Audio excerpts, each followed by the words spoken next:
Hindi mo maiwasang maikumpara sa Pilipinas, especially sa Camellia na parating plumbing ang problema. Ayos na yan, wala nang problema yan, no? Hindi mo na, pag-uwi mo sa bahay, hindi mo na iisipin or problemahin yung mga gawaing bahay.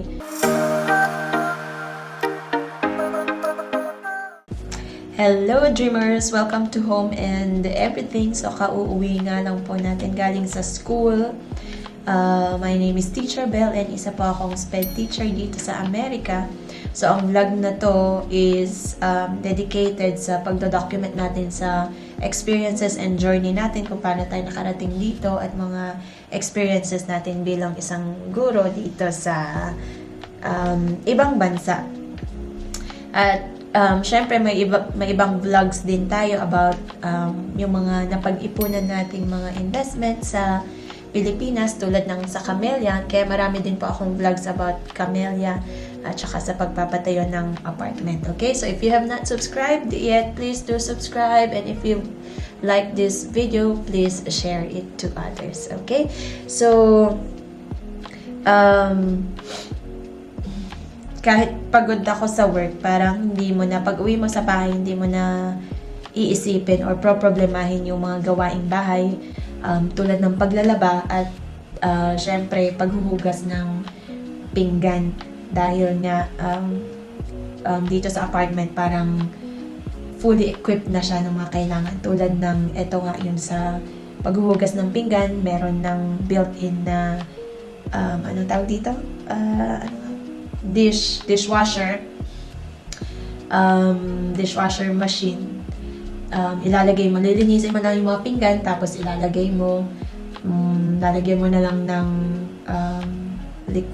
dishwashing liquid gel, tapos ayun na, i-on mo kung saan na siyang maghuhugas tsaka magre-rinse, tapos painitin niya para ma-dry. So hindi mo maiwasang maikumpara sa Pilipinas, especially sa Camellia na parating plumbing ang problema. So, nito lang, nung nakaraang linggo, kahit nandito na kami, pinapaayos pa namin yung drainage doon. Kasi nga, syempre walang nakatira doon ngayon. So, nagulat kami nung pinacheck namin sa biunan ko, nagbaha yung sa kitchen extension namin. Tapos, barado yung lababo sa loob. So, pinaayos pa namin yun. So, bakit nga ba parating plumbing system ang kadalasang problema sa Camellia, or hindi lang siguro sa Camellia kundi sa mga bahay-bahay natin sa Pilipinas? Siguro una dahil hindi tayo mahilig maglagay ng grease trapper sa mga sink natin. So sa Camellia, yung likod namin tsaka yung extension tsaka yung mismong bahay sa Camellia, wala siyang grease trapper, which is nung pinatingnan namin sa tubero, ang dami nilang nakuhang yung parang puting styrofoam, sebo na pala yun na nanigas. So, kaya pala pabalik-balik na barado ang sink namin dahil syempre, susungkitin yun, tapos matatanggal konti. So, akala natin dumadaloy na yung tubig. Tapos, pag nalagyan na naman ng sebo, barado na naman. So, paulit-ulit na gano'n hanggang pinacheck na namin, pinasungkit namin hanggang kaduluduluhan.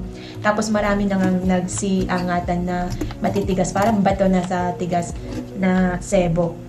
So, maganda talaga una pag may bahay kayo or magpa-purchase kayo ng bahay, maganda palagyan nyo ng grease trapper.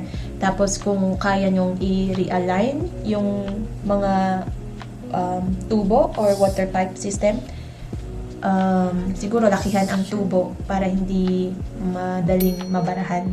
So, yun yung nakita namin. Kasi naalala ko, nung pinaayos namin yung kitchen extension, hindi naman maliliit na tubo, pero hindi rin malalaking tubo ang ginamit sa drainage system. Pinagsama na namin yung daanan ng tubig ng washing machine tsaka sa lababo, kaya siguro hindi na kinaya. Marami nang naipon na sebo. Tapos kung sa Camellia naman, before kami lumipat, may mga house owners kaming nakausap na ang ginawa nila, inayos nila yung water pipe system, na hiniwalay nila yung Poso Negro yata yun. Hiniwalay nila yung Poso Negro in such a way na iba yung pupuntahan ng pupo, tapos iba yung pupuntahan naman ng liquid or ng sink. Kasi kadalasang problema sa Camellia is mabaho yung amoy ng mabaho ang amoy ng yung sa sink. Ang sinasabi nila parang kasi parehong same Poso Negro ang pinupuntahan ng sa toilet bowl tsaka sa sink. Kaya medyo umaalingasaw yung amoy ng Poso Negro sa sink, which is hindi dapat sa bowl lang papunta sa Poso Negro ng pupo. So, siguro makakatulong yun sa inyo kung kaya nyong ipa-realign yung mga water pipe system. So, yun yung naging problema namin sa Camellia. So, pinaayos namin. Hopefully, magtuloy-tuloy na. Siguro next na ipapaayos namin is palalagyan namin ng grease trapper.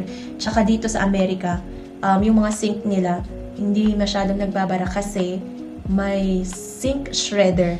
So, tulad niyan, ito, parang ganito.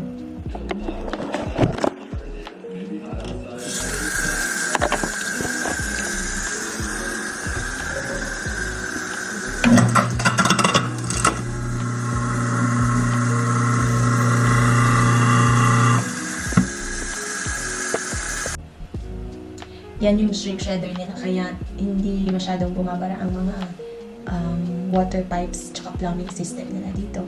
Maski sa washer dryer, pag lumipat ka sa apartment, meron na rin silang built-in, daluyan ng tubig, kung saan mo isasaksak. So, ano mo yun, parang ready for installation na. Dahil pag nagpatayo sila ng apartment o kaya bahay, ready for installation na lahat. Installation for dishwasher, installation for washer and dryer, ano pa ba? Yung sa shrink shredder, meron din sila. Kaya, kahit yung mga lumang bahay na pinapapahan nila, meron mga ganong facilities tsaka features. Kaya maganda talaga ang plumbing system. Siguro kasi nasa first world country tayo. Pero kung kaya din naman sa Pilipinas, pwede yung i-adapt yun. Pwede natin i-adapt yun sa Philippines. Okay?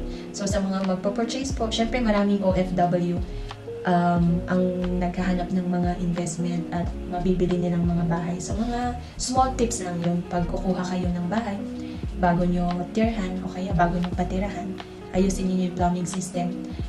Parang one time, big time. Ayusin nyo na ng isahan para wala na kayo maging problema in the long term. Kasi like sa amin, hindi namin inayos na gano'n. Hindi namin pinalagyan ng grease trapper. Hindi namin inayos yung water pipe, yung Poso Negro. So, ngayon, medyo namang problema kami. Kung may extra budget lang naman. Pero kung meron naman, mas magandang ipaayos ninyo for long-term purposes. Okay? So, thank you po for watching and keep on dreaming, dreamers. Okay? Subscribe po kayo sa iba nating vlogs. Okay? Thank you po for watching. Bye!